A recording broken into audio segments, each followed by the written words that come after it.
bienvenue à vous si vous nous rejoignez sur Radio J. Ravi de vous accueillir. Christophe Barbier nous a rejoint dans le studio. Bonjour Nicolas. Bonjour Christophe, et vous accueillez ce matin, vous interrogez ce matin Jean-Marc Ribes, président. Vous De êtes Louvre Banque Privée. De Louvre Banque Privée. Qui est ici pour nous parler de son combat pour aider les handicapés. Pour aider le handicap, tout à fait.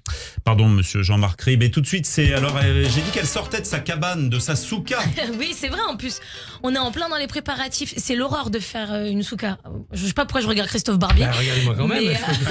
Je peux donner un coup de main. On a le droit de parler de souka.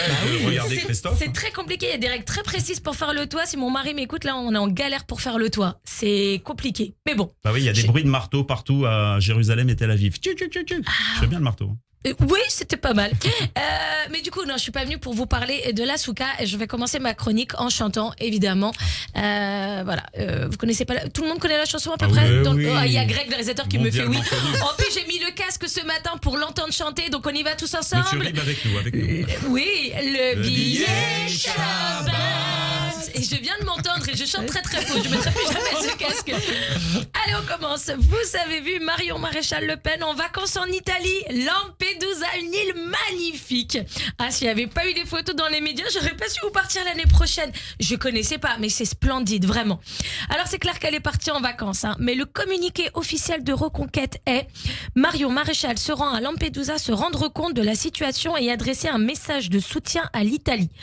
Message de soutien à l'Italie. Elle dit ça détente avec des gens derrière elle qui ont leur vie détruite. Elle, non, c'est soutien à l'Italie. Même pas les Italiens, la mozzarella, les spaghettis, je ne sais pas. On dirait un sketch des Monty Python. Vous savez, le sketch où il y a le mec mourant avec un couteau dans la poitrine et quelqu'un qui dit à côté: je soutiens les pressings. Ouais, nettoyer une chemise avec autant de sang, wow, c'est très compliqué. Elle est venue en vacances, c'est sûr. Elle a dû être contente qu'il débarque sur une île en été. C'est mieux que d'arriver à Calais en hiver, hein. En plus, elle l'a mis en note de frais sur le parti, c'est sûr. Bah oui, faut que j'y aille parce que l'Italie a besoin de moi. Voilà. Et puis, reprenons 2 secondes le communiqué. Marion Maréchal se rend à Lampedusa, se rendre compte. C'est français. Mais bon, pour un communiqué officiel de 3 lignes, tu peux utiliser des synonymes, hein. Mais bon, c'est pas surprenant. En général, ils ont que quelques mots de vocabulaire. Les Arabes, c'est les Arabes. Des migrants, c'est des migrants. Oui, mais il y a les Arméniens, les Libyens, les Ukrainiens. Ils sont pas de chez nous. C'est prévisible de la part de l'extrême droite de mettre tout le monde dans le même bateau. C'est redondant et il n'y a pas d'argument, hein. Reconquête, le parti qui requiert toute votre conquête. Je sais pas, j'ai tenté. J'ai vu une pub sur mon téléphone entre le livre Arrêtez de crier sur vos enfants et le podcast Les bienfaits du yoga contre la nervosité. Merci, la pub ciblée, ça va aller. J'ai reçu une pub pour accueillir un réfugié. Et c'est vrai que je me suis dit, mais j'habite dans une maison. J'ai une chambre d'amis que personne n'utilise. C'est pas faute d'inviter des gens, hein. Je leur dis, il y a même une douche.